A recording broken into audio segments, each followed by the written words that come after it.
রথযাত্রায় পুরীতে মহা অঘটন, পদপৃষ্ট শতাধিক পুণ্যার্থী, একাধিক মৃত্যুর আশঙ্কা। ওড়িশার পুরীর বিশ্ববিখ্যাত রথযাত্রার উৎসবে ঘটে গেল মর্মান্তিক ঘটনা। রথের দিন শুভেন্দু অধিকারী টেনে আনলেন মিড ডে মিল প্রসঙ্গ। ইসকনের ভূমিকা গুরুত্বপূর্ণ কেন তাও ব্যাখ্যা করলেন মুখ্যমন্ত্রী। এবার থেকে কলকাতার সরকারি স্কুলগুলিতে মিড ডে মিল খাওয়ানোর দায়িত্ব দেওয়া হচ্ছে ইসকনকে। ডিম ছাড়া মিড ডে মিল নিয়ে বিতর্কের মাঝেই শুভেন্দুর বার্তা, পাপ মুক্ত হবে মিড ডে মিল। तरीके से भ्रष्टाचार मुक्त मिड डे मील होना चाहिए। पिछले दिन बंगाल में मिड डे मील लेकर जितना भ्रष्टाचार हुआ है। বিশ্বের বৃহত্তম দই কারখানার শিলান্যাস। রবিবার আমুল প্ল্যান্টের শিলান্যাস করতে দুদিনের বঙ্গ সফরে আসছেন অমিত শাহ। এই প্ল্যান্টে প্রতিদিন প্রায় 15 লক্ষ লিটার দুধ প্রক্রিয়াকরণ সম্ভব হবে। আমুলের দাবি, এটা হতে চলেছে বিশ্বের বৃহত্তম দই উৎপাদনকারী কারখানা।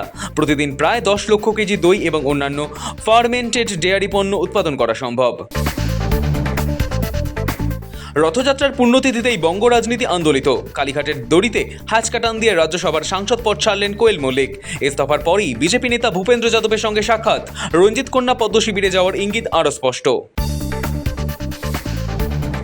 21শে জুলাইয়ের আগে বড় ধাক্কা। শত বিতর্কেও যার পাশে ছিলেন মমতা, সেই মনীশ গুপ্তই এবার তৃণমূল ছাড়লেন। এবার 21শে জুলাই কর্মসূচির ঠিক আগে আরও একটি বড় ধাক্কা খেল কালীঘাট শিবির।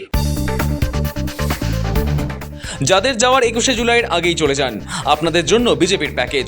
21শে জুলাই নতুন করে পথ চলা শুরু করবে কালীঘাট তৃণমূল। তার আগে এখনও তৃণমূলে থাকা বাকিদের কাছে মমতা বন্দ্যোপাধ্যায়ের আর্জি, দলত্যাগ কিংবা শিবির বদলের সিদ্ধান্ত নিয়ে নিন।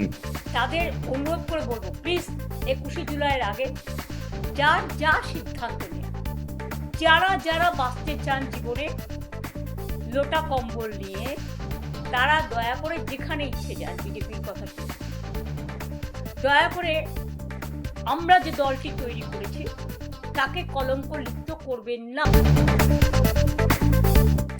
অনুপ্রবেশকারীদের জন্য জাল নথি তৈরির হাব। জাল নথিতে রোহিঙ্গা এবং বাংলাদেশি অনুপ্রবেশের সিন্ডিকেট, কোটি কোটি টাকা লেনদেন। তার পেছনে থাকা পান্ডাদের খোঁজে এবার ময়দানে নামলো এনফোর্সমেন্ট ডিরেক্টরেট। পশ্চিমবঙ্গ সহ 13 জায়গায় ইডি অভিযান। স্বেচ্ছাসেবী সংস্থার আড়ালেও লেনদেনের ইঙ্গিত। দেশ জুড়ে রথযাত্রা পালনের মাঝেই আমরণ অনশন চলছে। বৃহস্পতিবার 19 দিনে পড়ল সোনাম ওয়াংচুকের অনশন। শরীর ভাঙলেও প্রত্যয় সুর শোনা গেল দিল্লির যন্তর মন্তরে অনশনরত সোনাম ওয়াংচুকের গলায়। বললেন, শরীর খুব একটা ভালো নেই, তবে ভয় পাবেন না। প্রতিটি জীবন মূল্যবান। সোনাম ওয়াংচুকের জীবন বাঁচাতে হস্তক্ষেপ দিল্লি হাইকোর্টের। কেন্দ্রকে বড় নির্দেশ, সাফ জানিয়ে দিল প্রত্যেক নাগরিকের জীবন মূল্যবান। তাই নিয়মিত সোনামের মেডিকেল পরীক্ষা করাতে হবে, প্রয়োজনীয় ওষুধপত্র দিতে হবে। তার জীবন বাঁচানোর সব রকম চেষ্টা সরকারকে করতে হবে।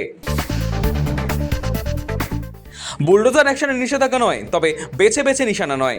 মানুষকে শাস্তি দেওয়ার লক্ষ্যে নির্দিষ্টভাবে বেছে বেছে পদক্ষেপ করা উচিত নয়। এটি মৌলিক নীতির পরিপন্থী, জানিয়ে দিল সুপ্রিম কোর্ট। রথযাত্রার সময় ফের বৃষ্টির ভ্রুকুটি। দুর্যোগ রাজ্য জুড়ে, টানা বৃষ্টির পূর্বাভাস। উত্তরে ফের অতি ভারী বর্ষণের আশঙ্কা। আগামী কয়েকদিন উত্তরবঙ্গ ও দক্ষিণবঙ্গের একাধিক জেলায় বৃষ্টির দাপট বাড়তে চলেছে, জানালো হাওয়া অফিস।